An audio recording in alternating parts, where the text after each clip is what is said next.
Hello, everyone. I'm Christoph Laputka, and this is Leviathan Presents. It's a segment where we highlight one audio fiction creator, have a conversation, and then play a full episode of their show right here in our feed. I hope you'll enjoy today's guest, and without further ado, let's get into the interview. This is Leviathan Presents.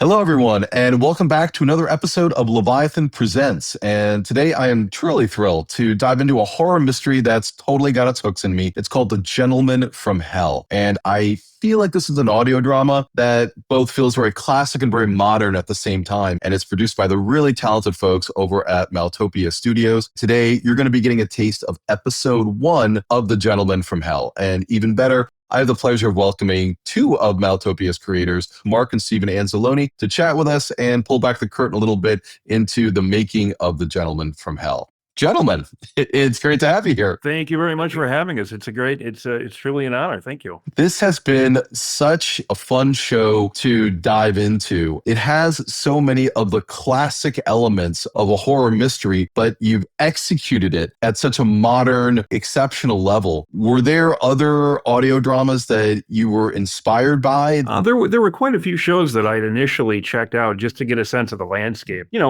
Just kind of set my sights on particular aspects like sound design and, execution. And, like we were discussing initially, your show came up in terms of sound design. Absolutely burned into my mind was a particular scene from the show. And the sound design was so robust and so impressive that I could remember it very vividly to this day. And I remember saying to my brother, this is the sound design we need to chase. This is exactly the kind of thing we want to try to develop on our own, because it was so effective in delivering all the various nuances and aspects of the physical environment of the scene. Other shows, I think one of the initial shows I listened to that I really enjoyed was I Am an Askew. That had a wonderful horror vibe to it. There was a quality to the atmosphere itself, how the world was kind of its own character. And then, of course, there were things like the Magnus Archives, which really did a fantastic job executing the found footage aspect, getting into the vintage sound effects, and building and maintaining a tension and atmosphere. And they also expanded the periphery in terms of lore. That was another thing that we really appreciated from your show, was the attention to lore, the want to really develop it. You weren't really focusing on it as much as you were aware of it, and it created a kind of guardrail in a way, and it allowed your mind to wander sideways as opposed to just kind of being linearly directed. And I think that creates a wonderful atmosphere. Well, speaking of lore, I'd love you to tell our listeners a little bit what the central mystery of The Gentleman from Hell is about. Sure. Initially, we start out with the city of Cold Sparrow, which has historically become the greatest mystery of the time. It takes place in modern time. The entire population vanishes without a trace, and there's literally nothing that has been uncovered in I think it's the 25 years. The podcast starts out 25 years later. In that intervening 25 years, that has in any way, shape, or form enlightened anyone as to what might have happened. And so the main characters venture there in an attempt to deconstruct the events and come to some semblance of an understanding as to what might have befallen the city. And what starts out as a kind of ghost story, in the sense that there's definitely some traditional supernatural overtures, begins to deepen into a realization that there's some more nefarious players involved in all of this. And by nefarious, we're talking about hellish domains and entities and things of that nature. And what we see is the slow descent physically, spiritually, and mentally of a group of people into the darkest corners of this world as they slowly pick up on what actually happened in that city. What I also like is Mark has always had a really good knack for this.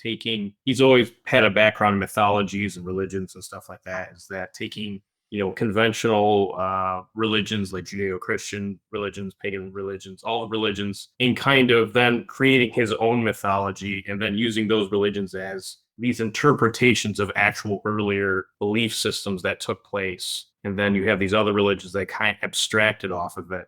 In the show, we dig down into a whole new, I don't want to give away too much, a whole new kind of theology to it. And that's kind of the main theme is reinterpreting what hell is, what darkness is, what damnation is in a different context while maintaining a connection to the traditional understanding. What drew you to telling the story through audio drama? Because I think one of the things that I really liked about the show is how you've made your sound effects a central character. There is this persistent static.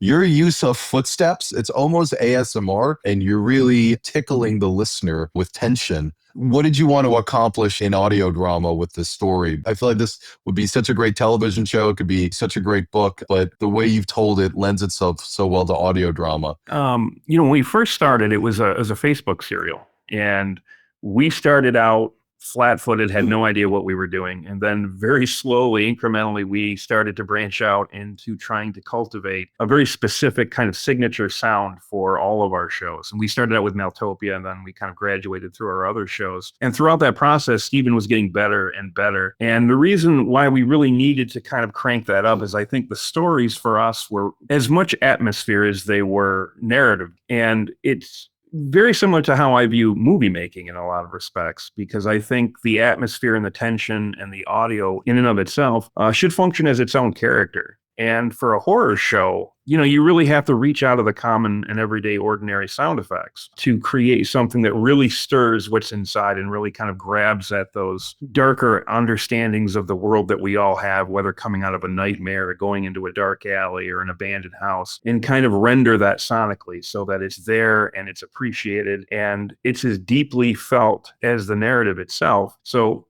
for us, horror really is almost equal parts tension and story and atmosphere. And that was something that we really wanted to bring home. And of course, designing the sonic backdrop in such a way as to reflect that was to us paramount. I loved your attention to detail. And I remember there's a scene in one of your early episodes where, a character's in a car and they roll down the window, and you were so good about getting that atmosphere of inside and outside. Those little attentions to detail and changing the atmosphere subtly were just incredibly immersive. Thank you.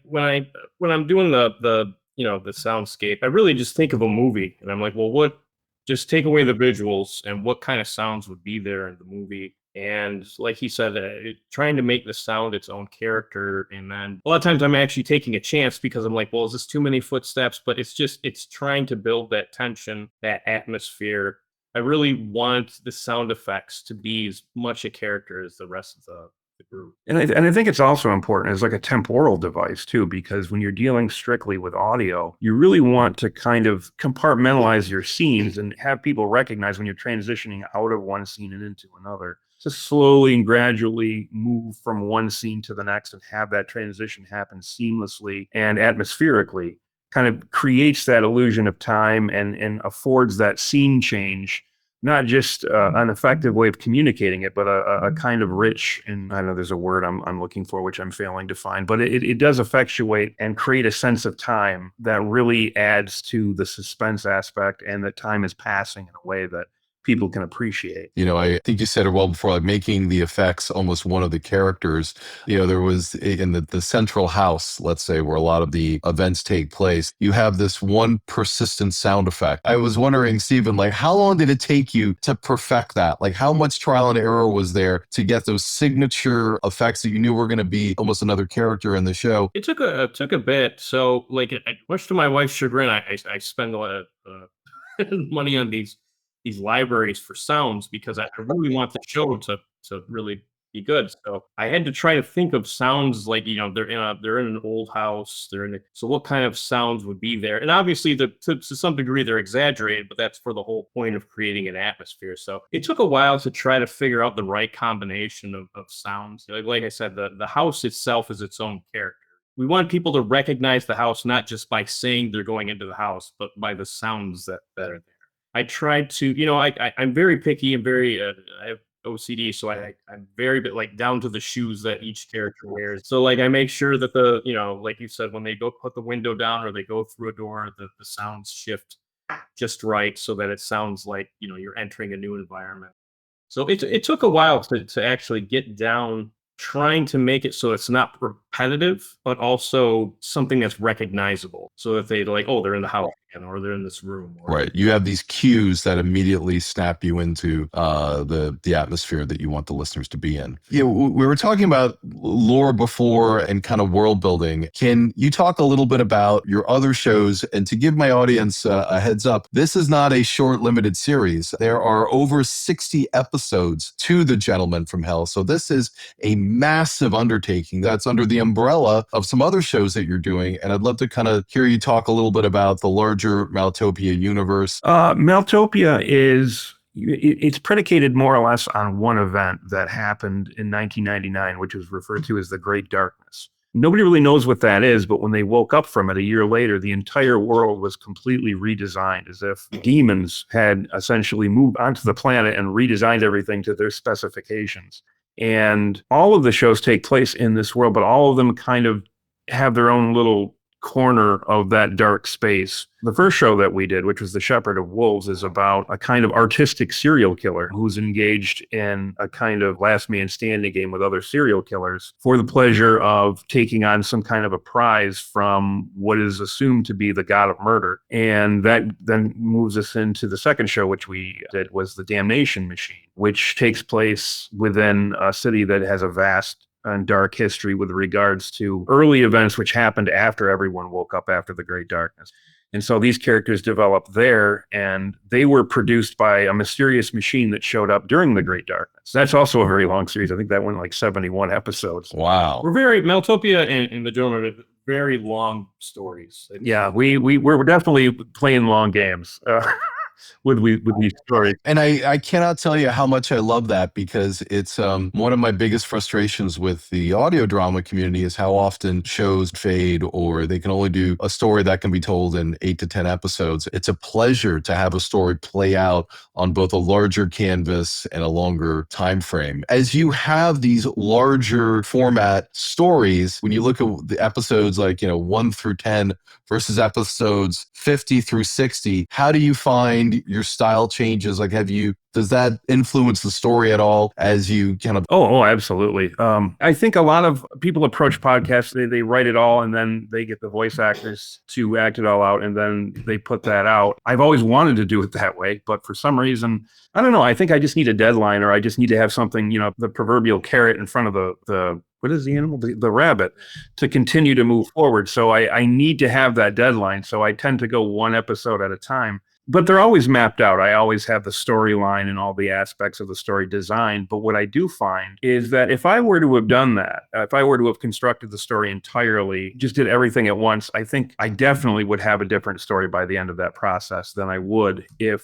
I just kind of went one episode at a time, because I am very receptive to feedback. As a writer, I want people to like what I'm writing. And so I like to hear from the audience what they think, how they're interpreting what I'm doing. And it's not that I'm writing really to please anybody, but it does inform my process quite a bit. It gives me ideas that I didn't have. It gives me insights that I didn't have. And it really does texture my understanding of the project. And so when I go forward, I do have a tendency to alter it quite a bit from my original imaginings. It really brings it in a completely different direction. There were aspects of The Gentleman from Hell that were not present until I ran into some comments that weren't. They were more people making assumptions about what the story was about, and they were incorrect. But once I heard those ideas, I'm like, wow, that's really interesting. I wonder what I would do. And I would play with that. And then it would find its way into the story. And I do like to bring it out as far as I can, not just to kind of pad the length, but because I really love lore. So I really go out of my way to just write all kinds of different peripheral mythologies and lore. And I may never pick those threads up, but I think they're interesting to think about. Well, you've actually given it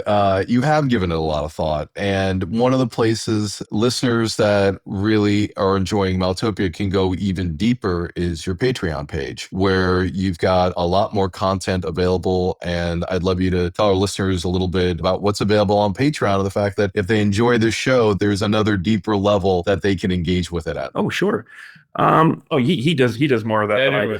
So there's a lot of things. So depending on what they're coming for, like if they're coming for The Gentleman from Hell, we have things like Testimonies of the Damned. I won't give away what that is because they have to get to a certain point in the show to understand what that is. But so it's basically another audio show within the world. Again, we do it kind of like we like a very Lovecraftian type of thing. So there are certain esoteric groups that publish academic papers, which we call Corpus Diabolus, which are entries by dark scholars who talk about the various phenomenon in the world. Then you have an encyclopedia called the Melgrim, which just basically entries that goes over various lore.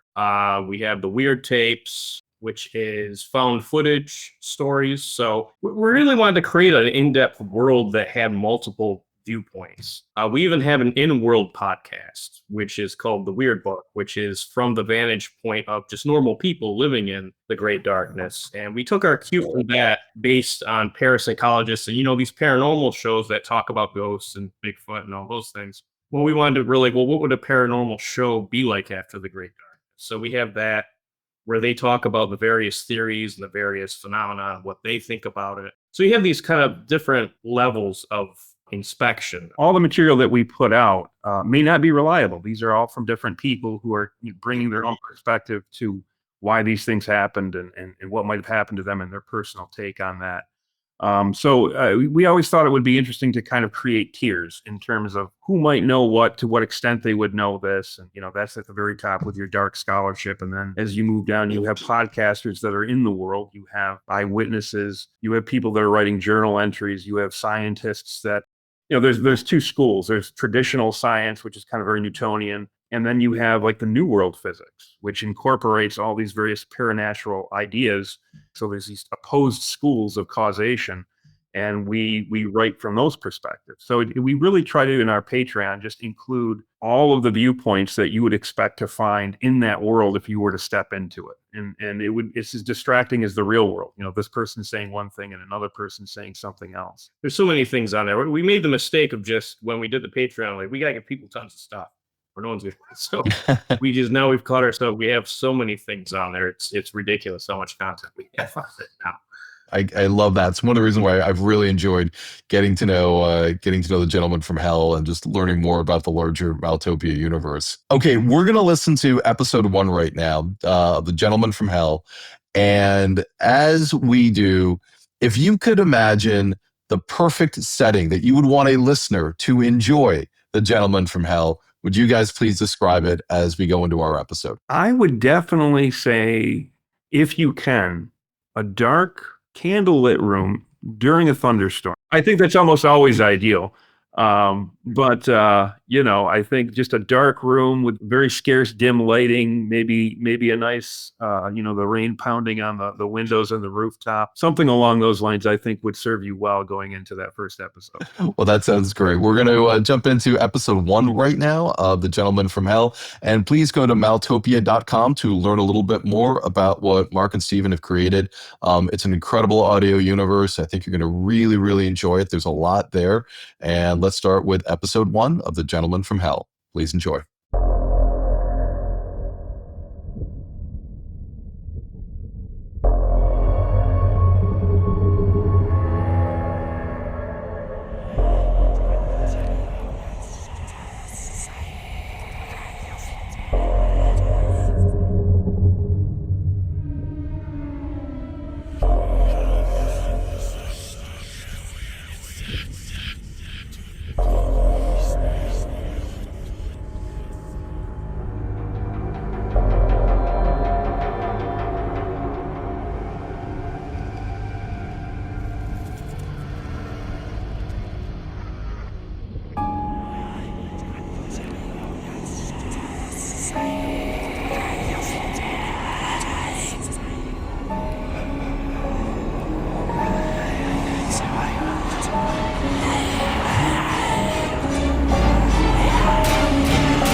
Are you confirmed? Decide.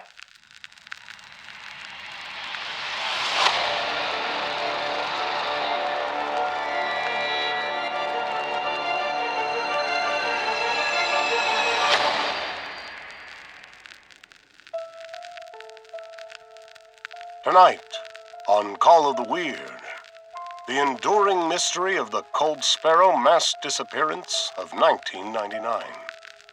In a bizarre and chilling case that has perplexed authorities and experts for over 2 decades, the small country town of Cold Sparrow experienced one of the largest mass disappearances in modern history, leaving behind only unanswered questions and a lingering sense of unease. Cold Sparrow, once a quiet and unassuming town, found itself at the center of global attention 24 years ago, when every single one of its inhabitants vanished without a trace. Among them was its most conspicuous resident, billionaire Benjamin Veers, known for his eccentricities and reclusive lifestyle. The disappearance of Veers, along with the entire population, turned Cold Sparrow from a mere speck on the map to the subject of one of the most baffling mysteries the world has ever seen. Despite extensive investigations, the authorities remain as baffled today as they were on the day the town's population disappeared. Over the years, theories have ranged from cult activity to mass kidnapping, but none have brought investigators any closer to understanding what happened to the residents of Cold Sparrow. The case, which has seen numerous leads and tips over the years, none of which have panned out, continues to be a source of speculation and intrigue. Experts in various fields have tried to piece together the puzzle, but the lack of evidence and the sheer implausibility of the situation have left even the most seasoned detectives and researchers at a loss. As the years have passed, the story of Cold Sparrow has become something of a legend, a modern-day mystery that challenges our understanding of what is possible. The disappearance of an entire town, especially one with a figure as enigmatic as Benjamin Veers, remains a haunting reminder of the limits of our knowledge and the enduring power of the unknown.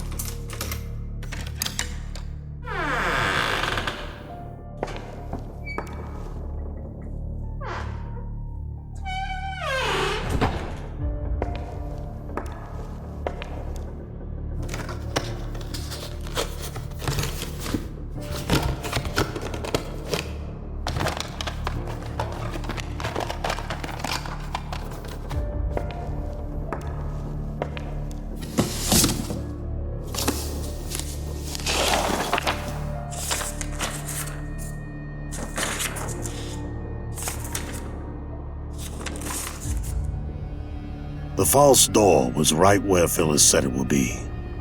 The vault it revealed was massive, filled with all sorts of books, cassettes, journals, even what looked like some sketchbooks.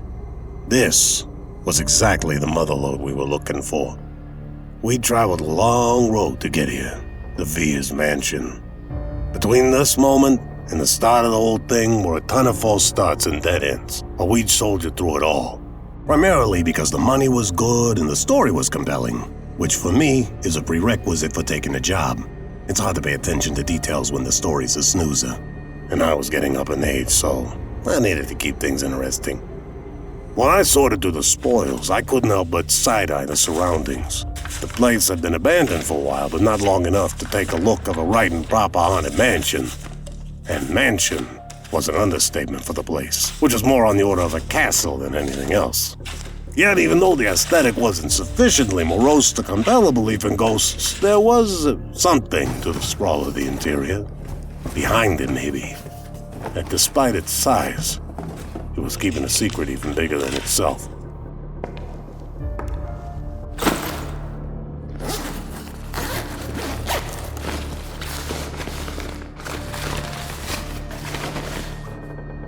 For the first time in a string of Blue Mondays, I was about to know something of the mind of the guy I'd gone through so much trouble to find. I sifted through stacks of media looking for something suitable for a proper introduction. It took me a bit, but at least some of the stuff was dated. I eventually came to a journal marked a brand new chapter.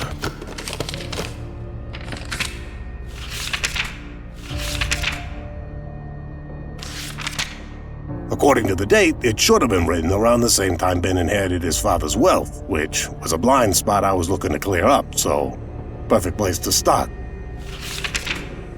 Diary entry 1, the first of any consequence.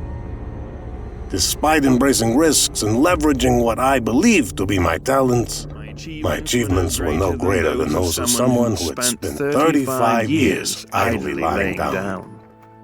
The only distinction between such a person and me was my persistent illusion of hope. I held a firm belief that with enough determination and a sliver of opportunity, or perhaps a stroke of luck, my moment would arrive. But it never did.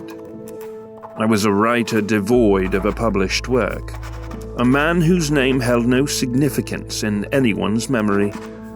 In essence, I was akin to static, a presence easily ignored, flesh, blood, and bone notwithstanding. 35 years of life had passed, my endeavors barely rippling the waters, followed by the undisturbed calm of seas never ventured upon.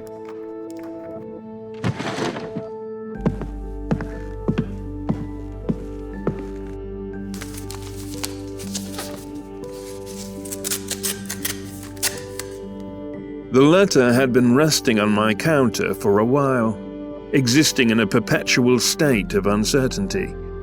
Unlike other items upon my counter, letters always held a dual nature. They were Schrodinger's cat in paper form, simultaneously potential, useful news, or an unwelcome bill. Often the envelope's exterior hinted at its contents, but not always. This particular letter, sent by Charlie Prist, Esquire, suggested it was likely a bill. What compelled me to finally open it was the handwritten address, a personal touch that indicated either a shrewd or financially constrained lawyer.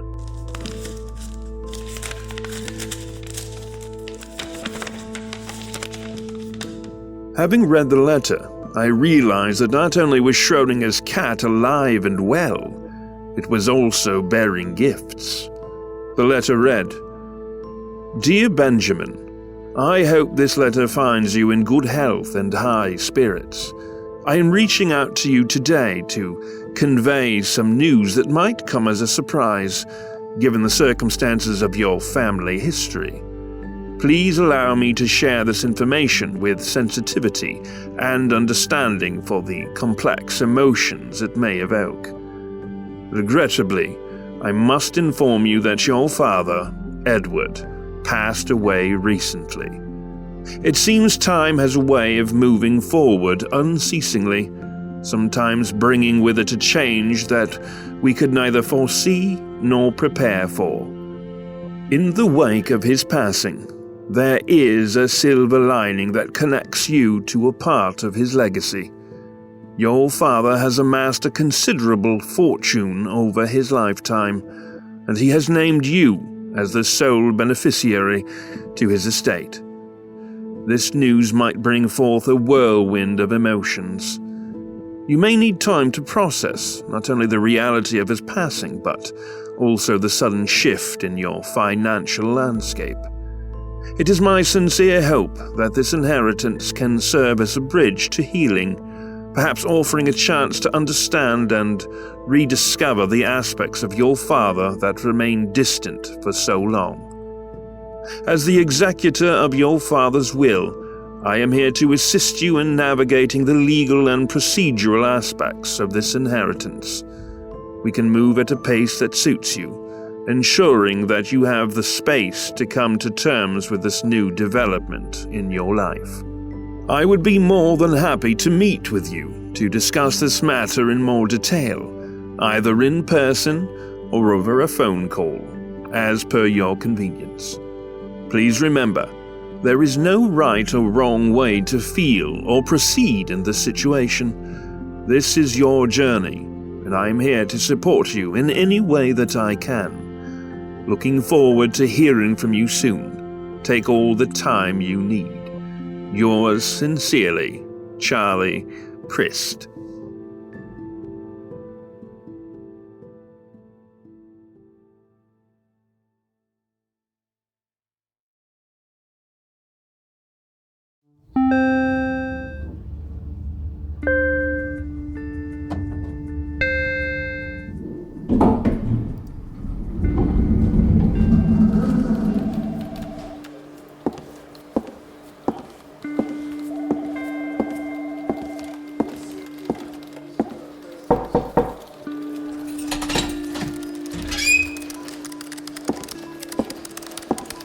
Hello, sir.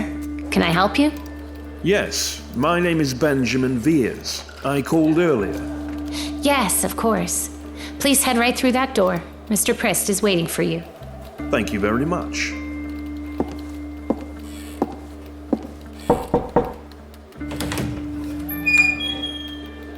Mr. Prist? I'm Benjamin Veers. We spoke on the phone? Well, hello, Benjamin. Please come right in and take a seat, won't you? Thank you very much. Please, call me Charlie. You know, I hope you don't mind me saying, but you look just like your father, right down to the stubble and spectacles. I don't mind at all, because I can't say if that's a good or bad observation. You see, I didn't really know the man, to be quite honest. Well, to be equally honest, I didn't even know the old so-and-so had a son, so we're even. So, what are the formalities in a situation like this? Just some signatures, here and there. Well, that seems easy enough. There are a few things, though. Just stipulations that are odd, but by no means troublesome. Considering. Considering? Considering, after this, you're damn near the richest man in the county, if not the state. Your father was a bit of a, eccentric, I guess. He wanted to make sure you stayed in a house. You know, lived where he lived. He insisted upon it in several places throughout the will. Well, there's no problems there. I fully intend on moving into the house. Oh, well, that's easy enough then. I just thought, well, with the accent and all. I left England some time ago. I came here for my schooling. Well, there you have it then. The only other thing was that you listened to, in private, an audio tape that your father left for you. I take it that's not customary to the traditional process. Not really, but I've heard stranger requests. Anyway, I readied a room for you shortly after you phoned. So once we're all done with crossing T's and dotting I's, I'll get you right in there. That sounds fine. Well then, let's get down to business.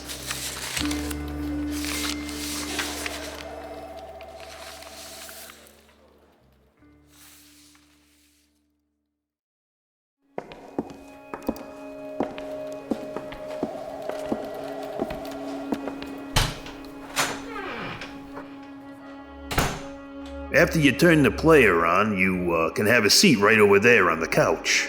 I'll be in my office when you finish. Would you like a drink or anything while you listen? No, that's very kind of you, but would you mind terribly if I smoked while I listened? Not at all, sir. Smoking myself. That's why all the fire detectors have expired batteries. Well, I'll see you shortly then. Yes, sir.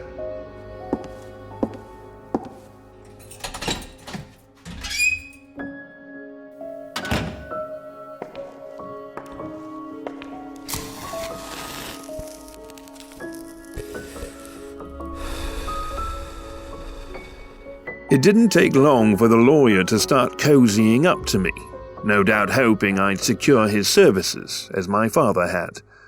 But to be quite honest, I was as ignorant of legal formalities as I was of opulence. But I suppose I'd learn my way about both, in time. There was an ominous quality to the moment, waiting to hear my father's voice for the first time. I didn't want to make a moment out of it, so I simply pushed play on the machine and took my seat upon the sofa, cigarette in hand.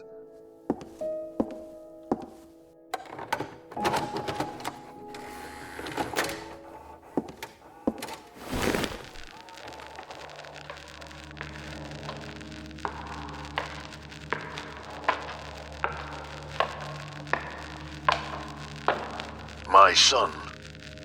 You have every right to your apathy and/or dislike of me, and the fortune I am bequeathing to you.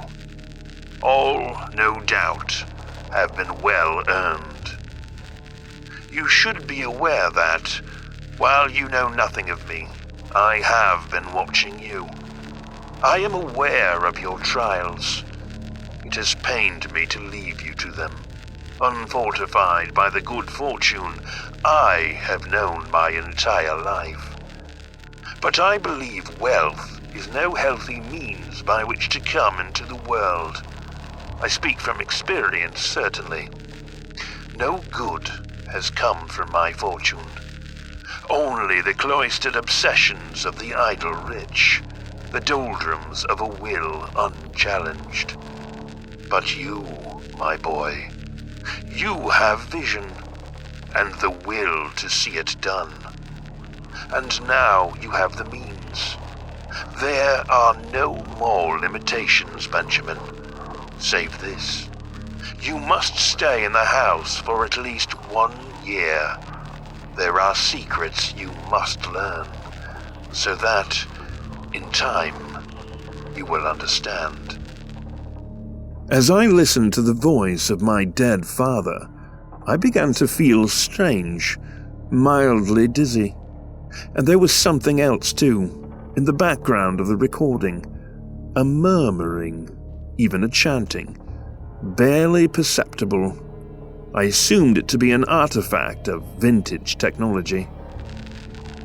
But, on this point, we share an experience, a clinical desire to understand it all, if only to dispel the dread of not knowing. Your most recent manuscript, beneath it all, a search for answers, reads as if a page torn from my very mind, though after inspecting it, I can see that your mind is by far the keener between us. Still, I can see that my obsessions have become you as well. But perhaps, unlike myself, you will acquire some peace with them by satisfying them once and for all. This, my lost son, is my gift to you, the possibility of final clarity.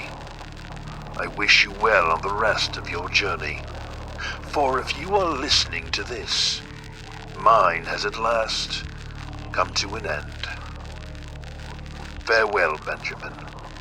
Perhaps we will meet again in a world more welcoming than this one.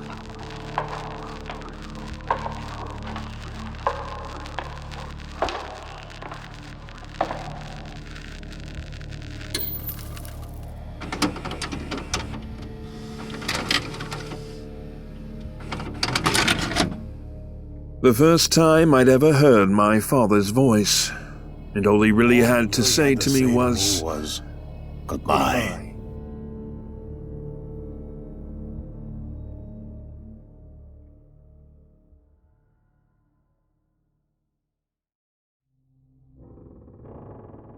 You gonna keep me in suspense, or you gonna tell me what you found? About a metric ton of Ben's personal journals, all sorts of cassettes and whatnot. Just what Phyllis said they'd be. Going through all this stuff's gonna take forever. How's the city look? You know, you seen one ghost town, you seen them all. Though, the place does look pretty good for being abandoned as long as it has. By the way, I found the spot where the FBI set up shop while they collected evidence. Probably been gone through by every thrill seeker and legend tripper within 100 miles of here. I doubt there's anything left to find. Yeah, but it doesn't hurt to check. You never know. Not like someone couldn't drop evidence on their way out of a crime scene. Jesus, Mace, am I ever gonna hear the end of that? And I wonder who it was that caught Laszlo. You or me? Yeah, I never doubted your business acumen for a second. Anyway, I'm gonna head out and set up the generator. Keep an eye out for Phyllis. I told her to meet us at the mansion, but the city's set up like a maze. I might have even had to consult the map a few times myself to find the place. Well, she is a psychic, so I'm thinking she'll manage.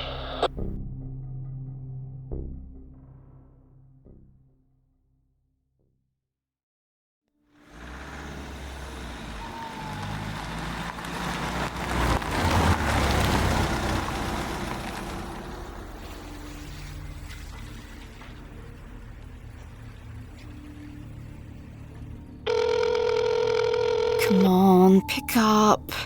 Pick up.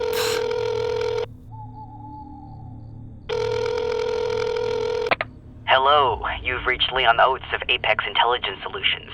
I'm currently unavailable, but please leave a callback number and a brief message, and I'll be sure to return your call. Thank you. It's me, Phyllis. I must have turned down the wrong road. I can't be more than a few minutes away from you two. I'm just outside of Cold Sparrow, somewhere in the Pitchpot Woods. Call me back as soon as you get this.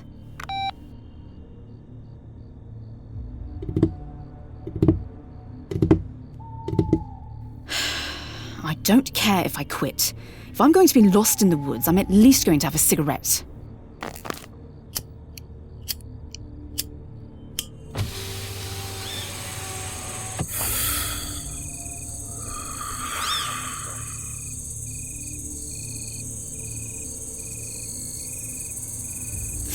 Hurry up, boys. Call me back, won't you?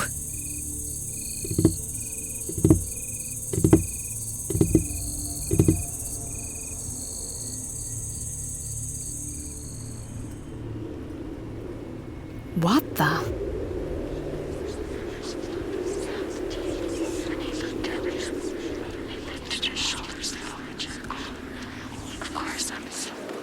Is someone out there?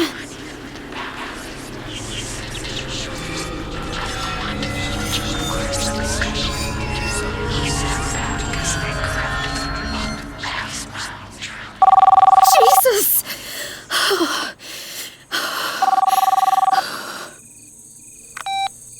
Hey, Phyllis. Called you as soon as I got the message. Reception is garbage out here. So I'm realizing that, and once you turn on to Pitchpoint Drive, there's no online maps of these other roads. Thus, I'm afraid I have no idea where I am. Don't sweat it, Phil. I'll find you soon enough. And is that a cig I hear you puffing on? I thought you'd quit. I'm very particular about how I choose to quit things. Now, please, just hurry up and come get me, won't you? Sure thing. Be there in a... Leon? Damn lousy service.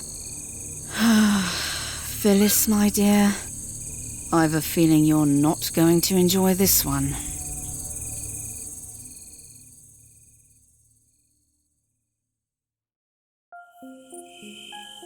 Come on, you. That should do it. Hello, water and power.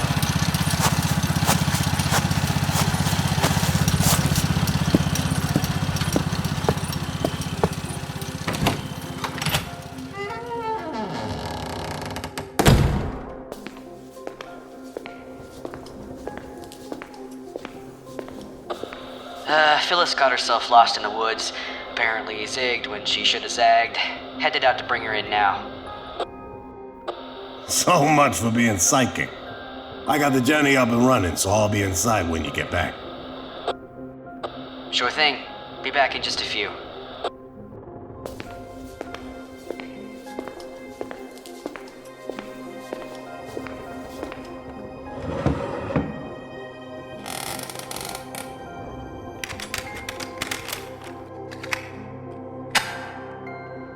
The three of us have worked a lot of cases together, but nothing like this one. You generally don't see an entire town of people go missing. Not since the lost colony of Roanoke, at any rate. Anyway, we were only being paid to hunt for the one guy, the rich one, Ben Veers. And after the snippet I'd read from one of his hidden journals, it was about time I heard the guy's actual voice. The mini-cassettes were in no particular order, so I just swiped the first one that caught my eye. It was titled Existential Obsessive. Lonely Loneliness is the inordinate sum of absences one experiences as an outlier. The loss of faith, trust, camaraderie, or even truth. I am alone because I cannot make peace with my own ignorance. The ignorance that all of us must reckon and eventually yield to. I have not because I cannot.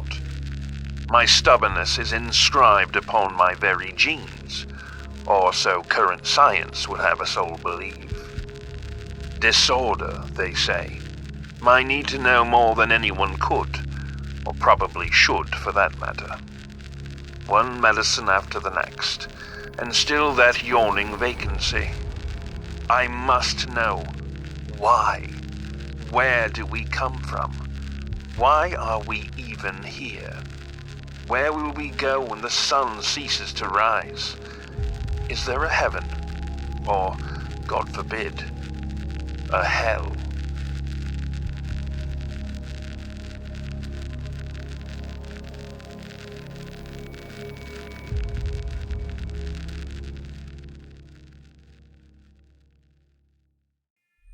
The Gentleman from Hell is a Maltopia production.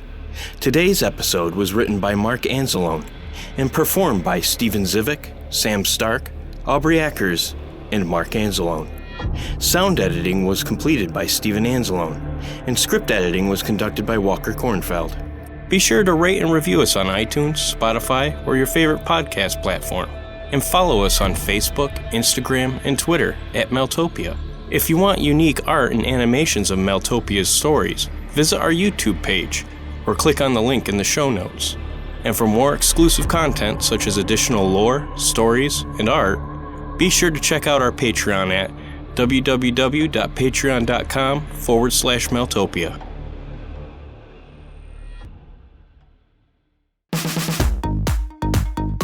Hey everyone, thanks so much for listening. All the links to the show you've just heard are in the show notes below. Definitely check them out and subscribe to their feeds if you like what you heard today. I hope you enjoyed this episode of Leviathan Presents, and maybe you've discovered a new show that you'd like to binge. We're looking forward to bringing you some more amazing audio dramas to discover and letting you meet some of the phenomenally talented creators that are driving this renaissance in audio fiction today. Stay subscribed to this feed for more installments of Leviathan Presents, as well as all the full episodes of the Leviathan Chronicles, the Rapscallion Agency, the Invenios Expedition, and all the other spin-offs we have planned. This is Christoph, signing off for now. Thanks again for listening. I'll be talking to you all real soon. Bye now.